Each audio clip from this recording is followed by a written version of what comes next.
अगर तुमने ये माना कि यीशु खुदा है तो तुम नर्क में ही जाओगे। कुरान साफ कहता है चैप्टर 4 171 और चैप्टर 5 72 में, ये सोच कि यीशु खुदा है इस्लाम का सबसे बड़ा गुनाह है। तो तीन जो शिया इस्लाम के ट्रेडिशनल स्कूल हैं वो ये पढ़ाते हैं कि अगर आपने इस्लाम छोड़ा तो आप मारे जा सकते हैं। तो मेरी माँ ने ही मुझे बताया कि नबील तुम्हें तैयार होना होगा क्रिश्चियनिटी के खिलाफ, और तुम्हें इतना लायक बनना होगा कि तुम चैलेंज कर सको और लोगों को दिखा सको कि क्यों क्रिश्चियनिटी झूठी है। और जो मेरी माँ थी वो एक मुस्लिम मिशनरी की बेटी थी लगाती। मेरे जो दादाजी थे उन्होंने अपनी जिंदगी इंडोनेशिया के जंगल में लोगों को इस्लाम बांटने में लगा दी।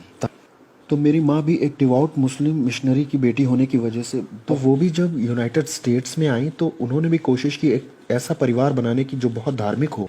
तो जब मैं पैदा हुआ तो मेरी माँ ने ही मुझे बताया कि कैसे एक डिवोट मुस्लिम लाइफ जीते हैं, जो कि हम कौन हैं इसका बड़ा ही अहम हिस्सा था। और इसका असर ये हुआ कि मुझे बहुत छोटी उम्र में ही कुरान के कुछ हिस्से बताए गए। जब मैं महज 7 साल का था मैंने अरबिक भाषा में कुरान के आखिरी के 7 चैप्टर से याद कर लिए थे। इसलिए बहुत छोटी उम्र से ही मैंने उन किताबों को, चीज़ों को पढ़ना शुरू किया जिसमें मैं बाइबल की आयतों से लोगों को ये दिखा सकता था कि क्यों गॉस्पेल झूठा है। जो पहला इंसान मुझे मिला जवाब देने वाला वो कॉलेज में मिला।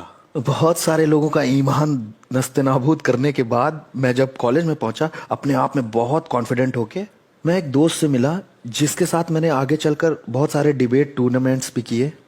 हम लोग एक ही कमरे को शेयर कर रहे थे, इसलिए एक दिन मैंने उसे रात में बाइबल पढ़ते हुए देखा। मैंने कहा अच्छा अब आएगा मज़ा, एक और क्रिश्चियन को गिराने का समय आ गया है। तो मैंने उस दोस्त डेविड को देखा। मैंने कहा डेविड, तुम्हें अंदाजा है जो किताब तुम पढ़ रहे हो वो अब इस लायक नहीं है, वो समय के साथ खराब हो चुकी है। वो बाइबल जो पढ़ रहा था उसने बंद कर दी। उसने कहा हाँ हाँ आगे बताओ। वैसे मुझे समझ जाना चाहिए था कि कुछ गड़बड़ है, लेकिन मैं बोलता चला गया। मैंने कहा डेविड, यीशु मसीह अरामी भाषा बोलते थे, है कि नहीं? पहले की जो कलीसियाएं थी फलस्तीन में या इज़राइल में, जेरूशलेम में, वो इब्रानी भाषा बोलते थे, लेकिन जब नया नियम लिखा गया तो वो ग्रीक भाषा में लिखा गया। यीशु के बोले गए कलाम के अनुवाद का भी तुम अनुवाद पढ़ रहे हो। और फिर उसके बाद कलीसिया का जो लंबा इतिहास था उसमें ग्रीक भाषा में नहीं बल्कि लैटिन भाषा में अनुवाद किया गया। फिर ये लैटिन का ट्रांसलेशन 1000 साल तक चला जब तक जर्मन भाषा में नहीं आ गया। फिर जर्मन से ये इंग्लिश में आया और इसमें निकला केजेवी, एक वर्जन से एक वर्जन, एक ट्रांसलेशन, फिर दूसरा अनुवाद, फिर उसका अनुवाद। और इसीलिए तुम्हारे पास केजेवी, एनएसवी, आईएसवी, जाने कौन कौन से वी हैं। और अब जो बाइबल के कई सारे वर्जन्स हो गए हैं तो तुम बता नहीं सकते कि कौन सा परमेश्वर का कलाम है। मेरी इन बातों से बहुत से क्रिश्चियंस हिल गए थे और मैं तैयार था कि ये भी मेरी बहस के आगे दब जाएगा।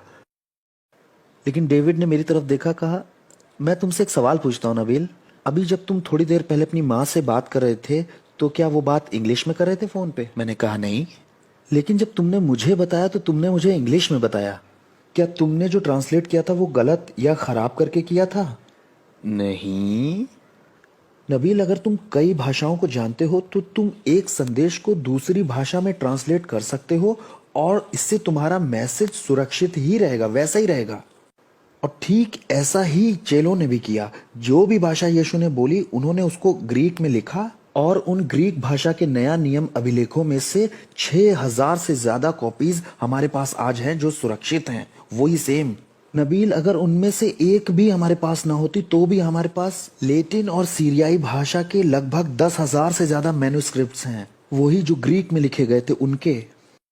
उसने कहा अगर इनमें से एक भी ना होता तो भी हमारे पास 30,000 कोटेशंस हैं अर्ली चर्च फादर्स के, जिनसे नया नियम कई बार फिर से बनाया जा सकता है एकदम सही। नबील, हमें बिल्कुल सही सही मालूम है कि नया नियम का संदेश क्या था। मैंने उसकी तरफ देखा। मैंने कहा डेविड, तुम ये सब बना के बोल रहे हो ना? मैंने कहा मैंने दर्जनों क्रिश्चियन से बात की, किसी ने मुझे ये बातें नहीं बताई। उसने कहा तुम्हें लग रहा है कि मैं बना के बोल रहा हूँ? मैंने कहा हाँ तुम बना के बोल रहे हो। चलो तुम असली बात निकाल के ले आओ, मैं तैयार हूँ। और फिर उसी समय से मैं और डेविड बहस करने लगे इन बातों के ऊपर, लेकिन हम सच की खोज करना चाह रहे थे और हमने आर्ग्यूमेंट्स करना शुरू कर दिया और हमने क्लासेस भी साथ में करना शुरू कर दिया ताकि हम पीछे बैठ के खूब आर्ग्यूमेंट्स कर सकें। हम लोग एक दूसरे के घर पढ़ने के लिए जाते और वहाँ खूब आर्ग्यूमेंट्स करते थे और समय बीतता चला गया और सच की खोज में हम लोगों ने एक दूसरे के साथ इतना समय बिताया था कि हम बहुत अच्छे दोस्त बन गए। मैंने कोई सुसमाचार पर विश्वास नहीं किया, सिर्फ मैन्युस्क्रिप्ट सही है इस बात में मुझे 1 साल लगा। जिस भी तरीके से वो नए नियम के अभिलेख लिखे गए और पुराने कलीसियाओं तक भेजे गए, ऐसा कोई इंसान नहीं जो उनको ऐसा कंट्रोल कर ले कि उन्हें एडिट भी कर दे और फिर आज उस चेंज को हम पकड़ भी ना पाए। किसी भी तरीके से ऐसा नहीं हो सकता था। 1 साल बाद मैं इस नतीजे पे पहुंचा कि ऐसा कोई तरीका नए नियम की पत्रियों को ठीक भी किया गया हो और हम पकड़ भी ना पाए। संभव ही नहीं है। मैंने डेविड से कहा, डेविड, मैं मान लेता हूं कि नए नियम में भरोसा किया जा सकता है, लेकिन उसमें यीशु ने कोई दावा नहीं किया कि मैं खुदा हूं। इस बात को याद रखिएगा कि ये मुसलमानों के लिए सबसे बड़ा बिंदु है, क्योंकि जैसे मैंने पहले बताया कि मुसलमान मानते हैं कि यीशु मसीहा था। मुसलमान मानते हैं कि यीशु बहुत मोजज़े करता था। कुछ तो ये भी मानते हैं कि वो सिनलेस प्रॉफिट था, उसने कभी पाप नहीं किया पृथ्वी पे। लेकिन जैसे ही आप कहते हो कि यीशु खुदा था, एक मुसलमान की नज़र में आप एक सबसे बड़ा गुनाह कर देते हो, जिसे ब्लेस्फेमी कहते हैं। कुरान साफ कहता है चैप्टर 4 171 और चैप्टर 5 72 में, अगर तुमने ये माना कि यीशु खुदा है तो तुम नर्क में ही जाओगे। और इस बात में किसी तरह का कोई शक नहीं एक मुसलमान के नज़रिए से। चैप्टर 5 116 आयत में दिखाया गया है कि यीशु अल्लाह से बात कर रहे हैं। हाँ, अल्लाह ने यीशु से कहा, तुमने बोला कि मेरी इबादत करो। उसने कहा, किसी सूरत में नहीं। क्या मेरे पास इतने अधिकार हैं कि मैं ऐसी बात कहूँ? तो ये सोच कि यीशु खुदा है इस्लाम का सबसे बड़ा गुनाह है। तो वो अपने खुदा का बचाव करते हैं जब वो कहते हैं कि यीशु खुदा किसी तरह से नहीं। जब मैंने ये जान लिया कि नया नियम भरोसेमंद है, तो मेरे लिए अगला सवाल था, हाँ ठीक है, लेकिन यीशु ने उसमें कभी दावा नहीं किया कि मैं खुदा हूँ। लेकिन अब मैं और ज्यादा गहराई से पढ़ाई करने लग गया था और चीजों को समझने लग गया था। और डेविड ने मुझे जॉन की पत्री दी, कहा ये लो इसे पढ़ो। और जब मैं यूहन्ना की अंजील पढ़ रहा था तो मैंने पहले पन्ने की पहली आयत यीशु खुदा है पढ़ा। मुझे ज्यादा पढ़ना भी नहीं पड़ा। इब्तदा में कलाम था, कलाम खुदा के साथ था और कलाम ही खुदा था। और कलाम था क्या? 14वीं आयत, कलाम गोश्त बना और हमारे साथ रहा और हमने उसका जलाल देखा। मैं इन सब तरह की आयतों को देख रहा था और इनसे बचने की भी कोशिश कर रहा था, क्योंकि बचपन से ही मुझे बताया गया था कि यीशु खुदा नहीं हो सकता। और अब तो मैं मान रहा था कि नया नियम सही है, तो ऐसा कैसे कह सकता है ये। और मैंने इसे ऐसे डिफेंड किया कि यीशु नहीं कह रहे कि मैं खुदा हूँ, ये तो लेखक जॉन कह रहा है। जब आप यूहन्ना का गॉस्पेल आगे पढ़ते हैं तो आप पाते यीशु कह रहे हैं यूहन्ना 8:58 में, जब कुछ यहूदियों ने कहा कि तू अभी 50 साल का भी नहीं है और तू ये दावा कर रहा है कि तूने अब्राहम को देखा है। और यीशु का जवाब था, आमेन आमेन, इससे पहले कि अब्राहम पैदा हो, आई एम, मैं हूँ। अगर आप मुसलमान हो तो आपको ये टर्म आई एम, मैं हूँ के बारे में कुछ नहीं मालूम। और तब आपको कोई एक्सोडस 3:14 बताए, जहां पर खुदा ने मूसा से कहा है कि उसका नाम अनाहू है, मैं हूं, आई एम।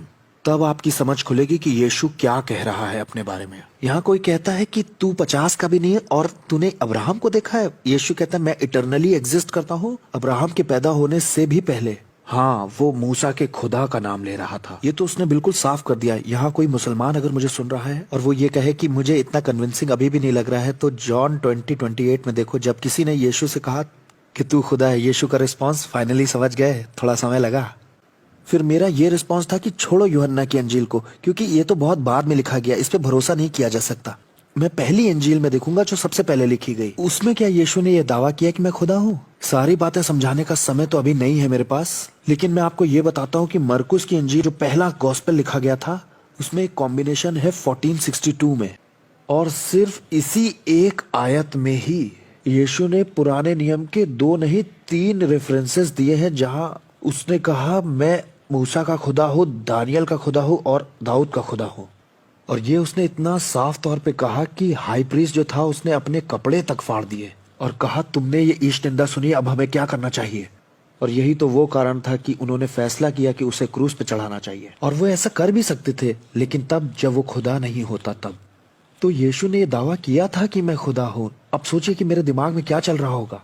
मैं एज अ मुस्लिम इस कंक्लूजन पे पहुंच गया कि नया नियम सही है, और इस न्यू टेस्टमेंट में यीशु दावा भी कर रहा है कि मैं खुदा हूँ। और ये बात ये बताती है कि आज तक मैंने जो कुछ भी इस्लाम के बारे में सीखा वो सब झूठ था। हमें तो यीशु का आदर करना चाहिए, और यहाँ मेरे पास प्रमाण है कि वो खुदा है। मैं क्या करूँ?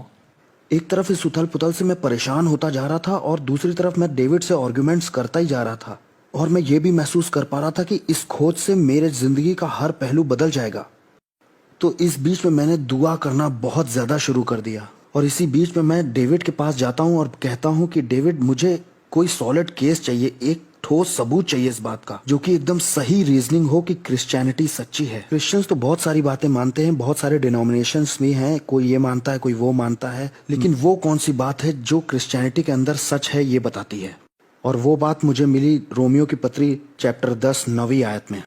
पौलुस ने कहा, यदि तू अपने मुंह से यीशु को प्रभु जानकर अंगीकार करे और अपने मन से विश्वास करे कि परमेश्वर ने उसे मुर्दों में से जिलाया तो तू निश्चय उद्धार पाएगा। यहाँ पर क्विज भी खेल सकते हैं हम लोग। मुंह से अंगीकार कर कि यीशु प्रभु है और खुदा ने उसे मरे हुओं में से तो तू उद्धार पाएगा। पहला उसका खुदा होना जरूरी है, दूसरा उसका क्रूस पर मरना जरूरी है, तीसरा उसका जिंदा होना जरूरी है, जिससे क्रिश्चियनिटी सच्ची हो जाएगी। वैसे ये बड़ा रोचक केस था। जब मैं इन सब बातों से जूझ रहा था उस वक्त मैं एक मेडिकल स्टूडेंट था जो कि 4थे साल में था। मेरा बहुत सारा समय वहां जाता था साइकाइट्रिक वार्ड में, मतलब मैं वहां काम करता था। जब मैं वहां पर काम कर रहा था तो वहां बहुत से लोग मेरे पास आते थे जो कहते थे कि भ्रम और सनक में कि नबील मैं खुदा हूँ, और मेरा उनको ये रिस्पॉन्स होता था, आओ तुम्हारे लिए हमारे पास अलग कमरा है, अंदर आओ जरा। तुम खुद को खुदा कहो, इसका मतलब तुम्हें इलाज की जरूरत है। और यही पहली सेंचुरी में भी था। किसी ने अगर खुदाई का दावा किया तो इसका मतलब वो पागल है।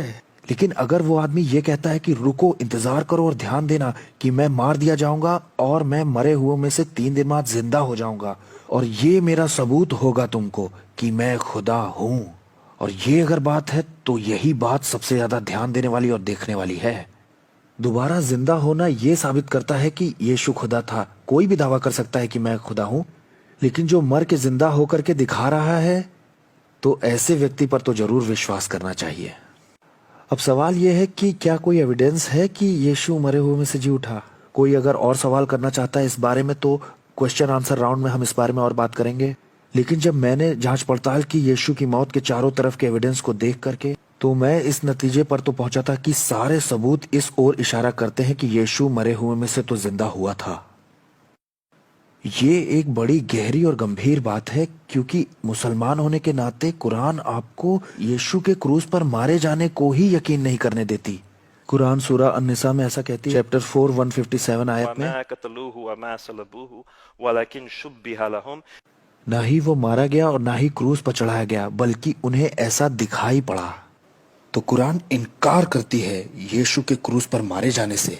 अगर आप यीशु के क्रूस पर मारे जाने के इतिहास को पढ़ते, मैं ये नहीं कह रहा हूँ कि क्रिश्चियंस ने यीशु के मारे जाने को पढ़ा है। एथियस्ट, स्केप्टिक्स और एग्नोस्टिक्स स्कॉलर्स ने भी, जैसे पॉल फेडरसन, मार्कस बॉर्ग और बार्क एरमन, ये लोग क्रिश्चियन नहीं थे, लेकिन फिर भी इन्होंने कहा कि एक बात तो यीशु के बारे में तय है कि वो मरा था, क्रूस पर चढ़ाकर पोंटियस पिलातुस के राज्य में।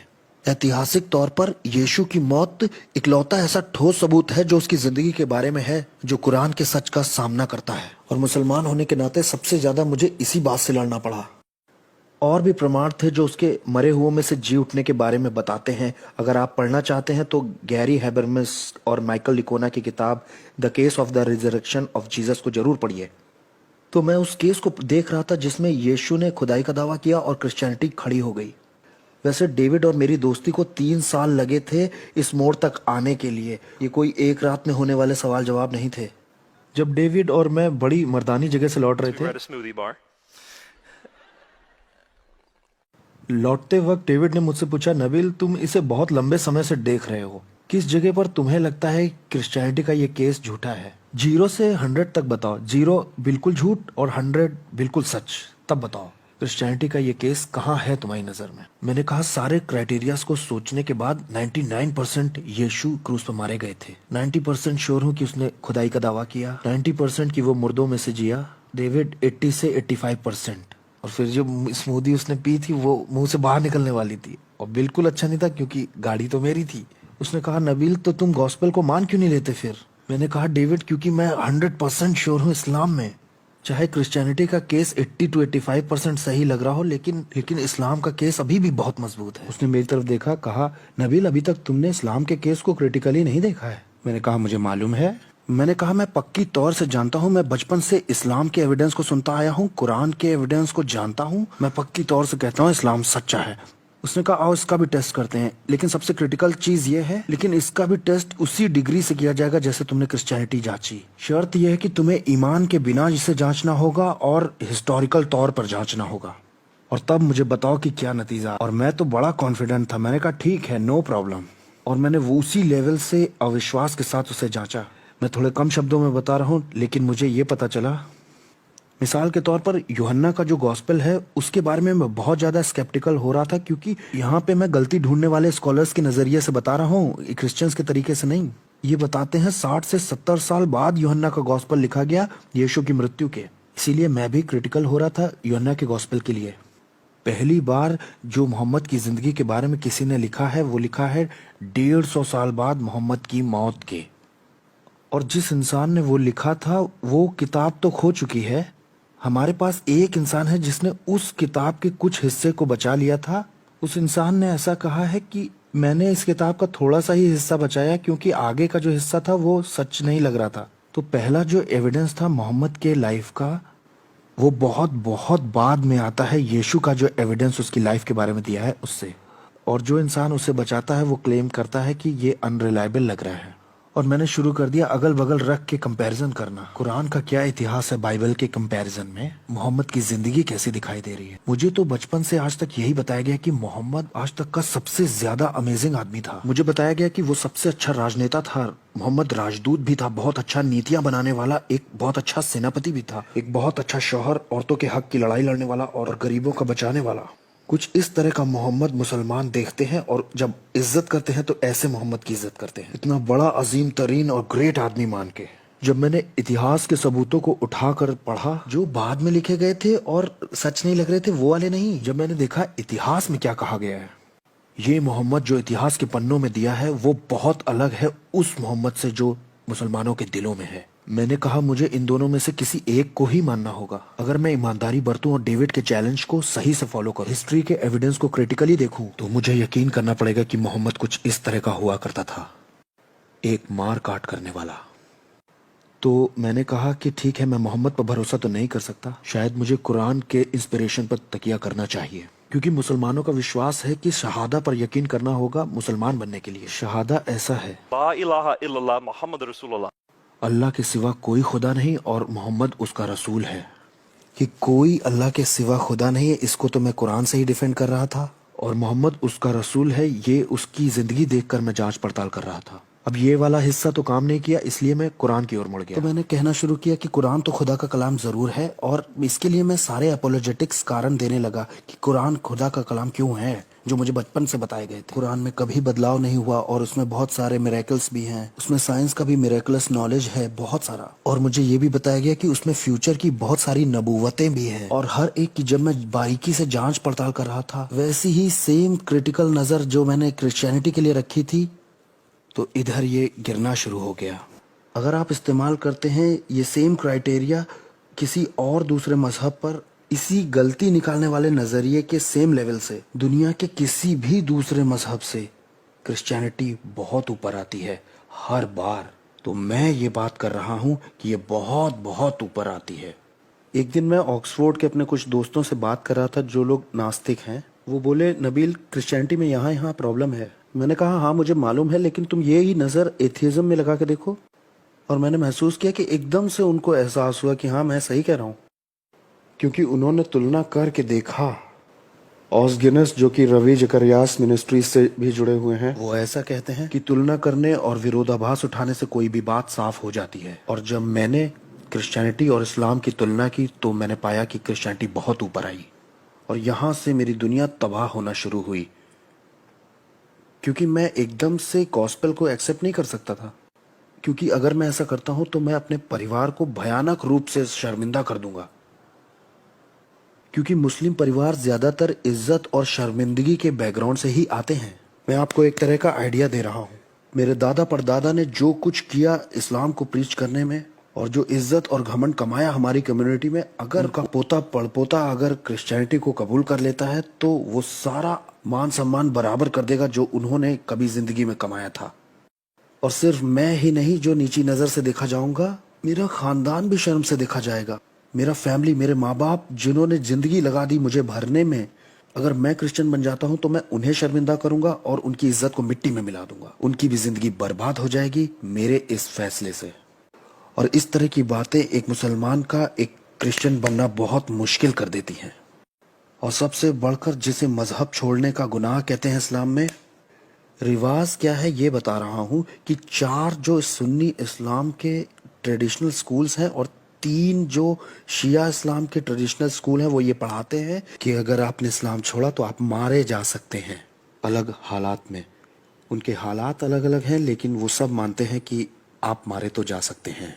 एक मुसलमान ये सोच लेता है कि चलो मेरी सोशल लाइफ चली गई पूरी तरह से, चलो मेरे परिवार की भी सोशल लाइफ चली गई, कोई बात नहीं, ठीक है, हो सकता है मेरी अपनी जिंदगी भी दांव पे लगी हो मजहब छोड़ने की वजह से।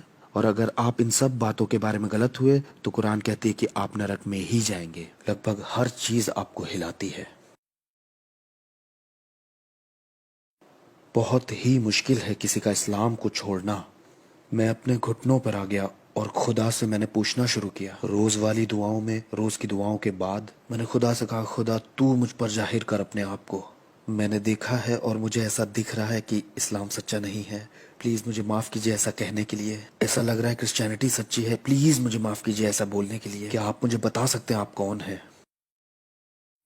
इस्लाम के कल्चर की एक अंदर की झलक मैं आपको दिखा रहा हूँ। जैसे क्रिश्चियन विश्वास करते हैं वैसे उनका पर्दा अभी फटा नहीं है। इस्लाम के हिसाब से पर्दा अभी भी लगा ही हुआ है। एक मुसलमान खुदा से बात नहीं कर सकता और नबियों ने भी खुदा से बात नहीं की। नबियों ने फरिश्तों से बात की जो खुदा से बात करते हैं, और इसलिए मुसलमान रेडी नहीं है कि वो खुदा से कोई जानकारी सीधे तौर से पा सकते हैं। वो इस दर्जे पर नहीं है और ना वो मानते हैं कि ऐसा हो सकता है। सिर्फ एक तरीका जिससे मुसलमान मानता है कि मैं खुदा से सुन सकता हूँ, मालूम है किसी को? सपनों से। मुसलमान मानते हैं कि उन्हें सपने आ सकते हैं खुदा की तरफ से रास्ता दिखाने, तो वो खुदा से मांगते हैं रास्ता दिखाने के लिए। इसके लिए एक अलग तरह की दुआ होती है, सलात इस्तिखारा, जिसमें मुसलमान घुटनों पे आकर खुदा से कहता है मुझे सपनों से बताइए। मेरे वालिद ने इससे नौकरी पाई थी, मेरी बहनों ने शौहर पाए सपनों के वसीले से। इन्हीं सपनों के वसीले से हमने ये फैसला लिया था कि हम वहां से कब निकलेंगे। वैसे बता दूं, इनमें से कुछ सपने नबूवत के तौर पे सच भी हुए। मिसाल के तौर पे मेरी माँ और मेरे वालिद की जब शादी हुई तो उन्हें भी एक सपना आया कि वो जमीन में 4 बीज बो रही हैं, जिनमें से 2 तो बढ़कर पेड़ बन गए लेकिन 2 नहीं उगे। उन्होंने मेरी बड़ी चाची के पास जाकर कहा मुझे इस तरह का सपना आया। उन्होंने कहा मुबारक हो, तुमको खुदा ने पहले ही बता दिया है कि तुम 4 बार माँ बनोगी। उनमें से 2 तो बड़े बच्चे बनेंगे लेकिन 2 मिसकैरेज होंगे। अगर 17 साल हम आगे बढ़ा दें तो ठीक वही हुआ। मेरे पास ऐसी बहुत सी और डरावनी कहानियां, लेकिन हमारे पास शायद इतना टाइम नहीं है। ऐसा कई बार होता है, और ये होता क्यों है इसके बारे में तो कई वजहें हो सकती हैं। क्या खुदा ने सचमुच आपको ये सपने दिए या किसी और ने आपको ये सपने दिए, ऐसा बहुत कुछ हो सकता है। मेरा पॉइंट ये है कि मुसलमान सपनों से एक्सपेक्ट करते हैं और विश्वास करने के पीछे मकसद अच्छा ही होता है। तो मैंने खुदा से ड्रीम्स और विजन्स मांगे और तब मुझे एक विजन मिला 3 सपनों के अंदर। मैं दूसरे सपने के बारे में बात करूंगा क्योंकि वही सबसे पावरफुल था। मैंने क्लियर ड्रीम मांगा था और मुझे खुदा ने क्लियर ड्रीम दिया। वैसे बता दूं, मेरी दोस्ती को डेविड के साथ 4 साल बीत चुके थे, जिसमें हम क्रिश्चियनिटी और इस्लाम पे बहस कर रहे थे। इस सपने में मैं एक पतले से दरवाजे की चौखट पे खड़ा हुआ था और ये दरवाजा सिर्फ मेरे बराबर चौड़ा और मेरे बराबर ही लंबा था। इसमें सामने की तरफ एक गहराई भी थी 5 से 7 फीट की लगभग। ये ईंटों का बना हुआ गोल गुंबद जैसा रास्ते जैसा था, और जब मैंने देखा तो वो एक दावत जैसा लग रहा था जिसपे गोल टेबल पर लोग बैठे हुए थे।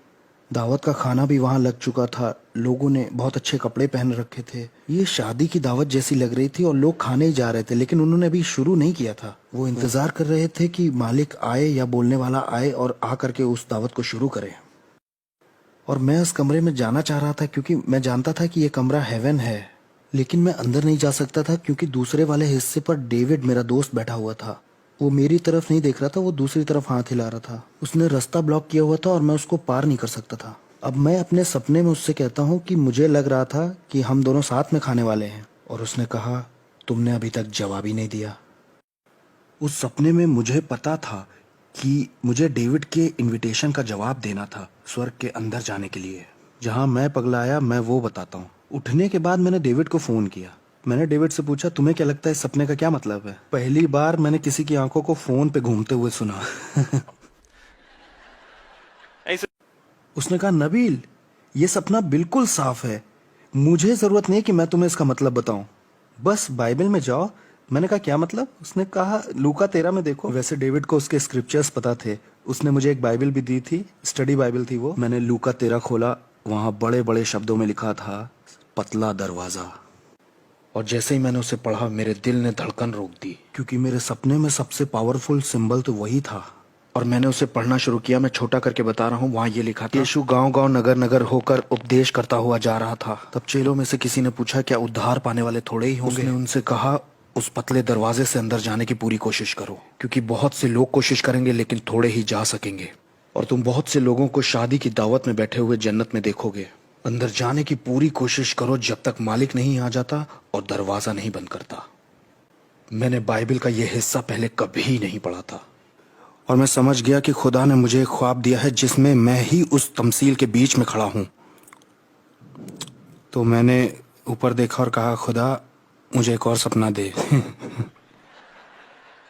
Don't judge me, Christians.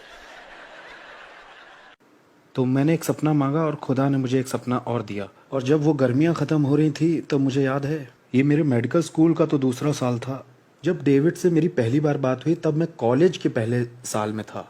और अब मेडिकल स्कूल की सेकेंड ईयर की शुरुआत में मुझे 3 ख्वाब खुदा की तरफ से आ चुके हैं। मेरे पास पक्के सबूत भी हैं, मुझे पर्सनल गाइडेंस भी मिल गया है। मैं अभी भी लेकिन बदला नहीं हूँ। जानते क्यों? गाड़ी चलाते हुए मेडिकल स्कूल जा रहा था तो मैंने खुदा से कहा, खुदा मुझे मालूम है कि मुझे क्या करना चाहिए, लेकिन मुझे शोक करने के लिए समय चाहिए। वैसे मैं बहुत रो रहा था, पूरी तरह से टूट गया था। इस हालत में स्कूल नहीं जाना चाहिए। तो मैं अपने अपार्टमेंट में वापस आ गया। मैं नहीं जानता था उन दिनों में मैं क्या कर रहा हूँ, लेकिन मैंने कुरान और बाइबल बाहर निकाली। मैंने कहा, खुदा मुझे थोड़ी राहत दे। मैंने कुरान पढ़ना शुरू किया और मैंने पहली बार उसे किसी पढ़ाई लिखाई के पर्पज़ से नहीं बल्कि पर्सनल गाइडेंस के लिए पढ़ना शुरू किया था। जब मैं राहत पाने के लिए देख रहा था उसे, तो मैंने महसूस किया कि कुरान में एक भी ऐसी आयत नहीं है जो एक जख्मी इंसान के दिल को राहत दे, एक भी नहीं। तो मैंने महसूस किया कि ये मेरे ऊपर लागू नहीं हो रही है। मैंने उसे अलग रख दिया। फिर मैंने बाइबल उठाई। मुझे नहीं मालूम था उसे कहाँ से पढ़ना है। मैंने उसे भी कभी पर्सनल गाइडेंस के लिए नहीं खोला था। मैं तो बस उसकी धज्जियां उड़ाने के लिए पढ़ता था। मैंने कहा, ठीक है, मैं न्यू टेस्टामेंट से शुरू करता हूँ। पहला चैप्टर जैसे मैंने खोला, बहुत सारी वंशावलियां मैंने देखी तो मैंने उसे पलट दिया। मैं मुसलमान था, मेरे पास बहाना है। आपका क्या है मुझे क्या पता। तो मैंने वंशावलियां पलट दी और ज्यादा समय नहीं लगा, मैं मैथ्यू 5 तक पहुंच गया। वहां लिखा था, धन्य हैं वो जो शोक करते हैं क्योंकि उन्हें राहत मिलेगी। और जैसे ही मैंने उन शब्दों को पढ़ा, मुझे लगा इससे कि पन्ने में से बिजली निकली और मेरे दिल में आके घुस गई हो। मुझे कुछ ऐसा ही लगा था। उसे पढ़कर मैंने सोचा कि यीशु ने ये मेरे लिए बोला है। इन लोगों को भूल जाओ, ये मेरे लिए यीशु ने 2000 साल पहले बोला है। ईमानदारी से कहूँ तो हर एक आयत जो मैं पढ़ रहा था, ऐसा लग रहा था मुझसे बाइबल बात कर रही है। मैंने खुदा से पूछा, मैं कैसे जानूं कि तू मेरी दुआ सुनता है? स्टडी बाइबल के फुटनोट पे लिखा था, क्या आपको जानना है कि खुदा आपकी दुआ सुनता है कि नहीं? 1 जॉन 5 खोलिए। मैंने कहा, बहुत बढ़िया। मैंने झटाक से पलट दिया। मैं उलट पलट के बाइबल पढ़ता ही जा रहा था और मैं आखिरी में मत्ती 10 तक पहुंचा। वहां ये था, जो मुझे इस दुनिया के लोगों के सामने मान लेगा, मैं उसे अपने पिता के स्वर्गदूतों के सामने मान लूंगा। और जो मुझे इस दुनिया के लोगों के सामने इनकार करेगा, मैं भी उसका इनकार करूंगा पिता के सामने जन्नत में। अब मेरे पास सारे सबूत भी थे और मेरे पास स्पिरिचुअल गाइडेंस भी था और इमोशनल तौर पे राहत भी थी मेरे पास। मुझे मालूम पड़ गया था कि यही खुदा का कलाम है, लेकिन अभी तक मैंने माना नहीं, प्रोक्लेम नहीं किया था। मैंने खुदा की तरफ देखा, कहा, खुदा अगर मैंने ये किया तो मुझे अपना परिवार छोड़ना पड़ेगा। मत्ती 10 की अगली आयत क्या कहती है, क्या आप जानते हैं? वो जो अपने माँ बाप को मुझसे ज्यादा मोहब्बत करता है वो मेरे लायक नहीं है। जब मैंने ये पढ़ा तो मैंने कहा, खुदा ये सिर्फ मेरे परिवार की ही बात नहीं है, ये मेरी पूरी जिंदगी की बात है। अगली आयत में लिखा था, वो जो अपना क्रूस उठाकर मेरे पीछे रोज न चले वो मेरे लायक नहीं है। जी हाँ, खुदा को मालूम है कि आपको क्या कीमत चुकानी पड़ेगी। मुसलमानों को क्या कीमत चुकानी, अगर आप सुन रहे तो आपको क्या कीमत चुकानी है। ये कोई नई कीमत नहीं है, शुरुआत में चेलों ने ये कीमत चुकाई थी। इस कीमत को चुकाने के लिए हम सबको तैयार रहना चाहिए, यीशु के पीछे चलने के लिए। और मैं अपने घुटनों पे आया और पता नहीं क्या दुआ की। किसी ने मुझे पापियों वाली दुआ नहीं सिखाई थी, मेरी दुआ मुसलमानों जैसी ही थी। लेकिन मैंने कहा था, मालिक मैं ईमान करता हूँ कि तू यीशु है और मैं तुझे सबमिट करता हूँ और मैं आपको शुक्रिया कहता हूँ कि आपने मेरे पाप ले लिए क्रूस पर और मुर्दों से जिंदा हुए। मैं जिंदगी भर आपके पीछे चलना चाहता हूँ। और उसी समय से मैंने अक्लमंदी और दिमागी तौर से गॉस्पेल को समझ लिया था, लेकिन मुझे नहीं लगता है कि मैंने गॉस्पेल को उस वक्त तक सही से समझा था, उस समय तक जब तक कुछ दिनों बाद वो समय नहीं आया जब मैंने देखा अपने वालिद को रोते हुए पहली बार जिंदगी में। मेरे वालिद ने 24 साल यूएस नेवी में काम किया है। मजबूती की असली मिसाल मेरे लिए मेरे वालिद हैं, मेरे सुपरमैन। वो बोले और उन्होंने इतना ही कहा, नबील आज मुझे ऐसा महसूस हो रहा है जैसे किसी ने मेरी रीढ़ की हड्डी बाहर निकाल दी हो। और मेरी माँ ने एक शब्द भी नहीं कहा। ये ऐसा है जैसे उस दिन तक उनकी आंखों में एक रोशनी दिखाई देती थी, लेकिन अब मैंने उसे बुझा दिया है। वो पहले जैसे सेंस में अभी नहीं है। और उन लोगों से इस बातचीत के बाद मैंने खुदा से कहा, घुटनों पे आकर कि खुदा तूने मुझे मार क्यों नहीं दिया? क्यों नहीं मार दिया खुदा? क्योंकि इससे पहले कि उन्हें पता चलता तू मुझे मार देता तो मैं बिलीवर हूं, मैं जन्नत जाता, तो आप भी खुश होते, मैं भी खुश होता, वो लोग भी खुश होते, हम सब खुश होते। बस अगर तू मुझे मार देता तो इससे पहले कि उन्हें पता चलता तूने मार क्यों नहीं दिया। और आपको तो पता ही है कैसा होता है, रोने के टाइम सब लोग बार बार वही बातें बोलते हैं, क्यों नहीं मार दिया, क्यों नहीं मार दिया। और मुंह से थूक बह रहा है, आंसू बह रहे हैं, नाक बह रही है, और मैं बोल रहा हूँ कि क्यों नहीं मार दिया। और फिर जब मैं बार बार बोल रहा था क्यों नहीं मार दिया, क्यों नहीं मार दिया, मैंने ये शब्द सुने, क्योंकि ये सब तुम्हारे बारे में नहीं है। बस उसी समय से मेरी जिंदगी और मेरी थियोलॉजी और मेरा सब कुछ बिल्कुल सही हो गया। फिर मैं वहां से खड़ा हुआ, मैं बाहर निकला। वैसे इसमें पूरी रात निकल गई थी रोते रोते, तो ये अगली सुबह हुआ था। और जब मैं बाहर निकला, मैं जानता हूँ कि ये थोड़ा अजीब सा लगेगा सुनने में, सब कुछ बिल्कुल बदला बदला सा लग रहा था, सब कुछ अलग था। अपार्टमेंट वही था, पेड़ भी वही थे, सड़कें भी वही थी, लेकिन एक चीज जो सबसे अलग थी, जब मैंने किसी इंसान को सड़क पर से गुजरते देखा। मैंने ये लाखों बार देखा है, लेकिन पहली बार मैंने ये महसूस किया कि ये कोई आम आदमी नहीं जा रहा, ये वो है जिसके लिए खुदा जान देना चाहता है। मुसलमान होने पर मैंने यही ईमान किया था कि खुदा अपने तख्त पर बैठा है, वो कभी इस दुनिया में नहीं आएगा, वो बस ऊपर से हम पे हुकूमत करता है और उसने हमें कुछ काम दिए हैं करने के लिए यहाँ, आखिरत में वो हमारा फैसला करेगा। और अब ये कहानी कहती है कि खुदा इस जमीन पर आना चाहता है, इस गंदी दुनिया में आना चाहता है, जो बढ़ई बनकर आना चाहता है, नीली आंखों वाला, जो लोगों के साथ रहना चाहता है और लोग उसे धोखा भी दे देंगे, और वो क्रूस पर जाएगा और दुख उठाएगा और मरेगा उन पापियों के लिए। हमारा खुदा जिसने इस कायनात को बनाया है, जिसने तारों को सोचा और वो यूं बन गए, और वो खुदा मरना चाह रहा है। और उसने ये बताया है कि वो हमसे इतनी मोहब्बत करता है कि मर सकता है। और इस बात को उसने ऐसे कहा है, जैसी मोहब्बत मैंने तुमसे की है वैसी ही तुम एक दूसरे से करना। और अगर मैं किसी को सड़क पर देखूं और मैं उसे उस दिन यूं ही जाने दूं, और इस इंसान को इतनी मोहब्बत ना करूं कि मैं उसके लिए जान दे सकूं, तो कहाँ मैं यीशु के पीछे चल रहा हूं। यीशु के पीछे चलने का क्या मतलब है कि वो तो उस इंसान के लिए मरना चाहता है, लेकिन मैं नहीं, तो कहाँ मैं यीशु का शागिर्द हूं। और उस वक्त मैंने महसूस किया कि आखिर गॉस्पेल है क्या। गॉस्पेल सिर्फ यही नहीं है कि आपने उसे सुना और विश्वास किया, अगर इससे आपकी जिंदगी नहीं बदली है तो अभी तक आपको वो मिला ही नहीं। और उस वक्त मैंने ये महसूस किया कि ये खुदा हर चीज के लायक है। ये कहानी इस लायक है कि ये बांटी जाए हमारी जिंदगी से, और हमारी जिंदगी उसके हाथ में है।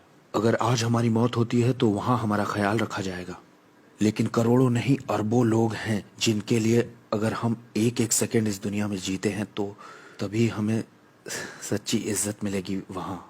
इस खुदा ने वो जिंदगी जी जो हमें जीनी चाहिए, वो मौत मरा जो हमें मरनी चाहिए। ऐसा हमारा खुदा है, और ये मेरी कहानी है।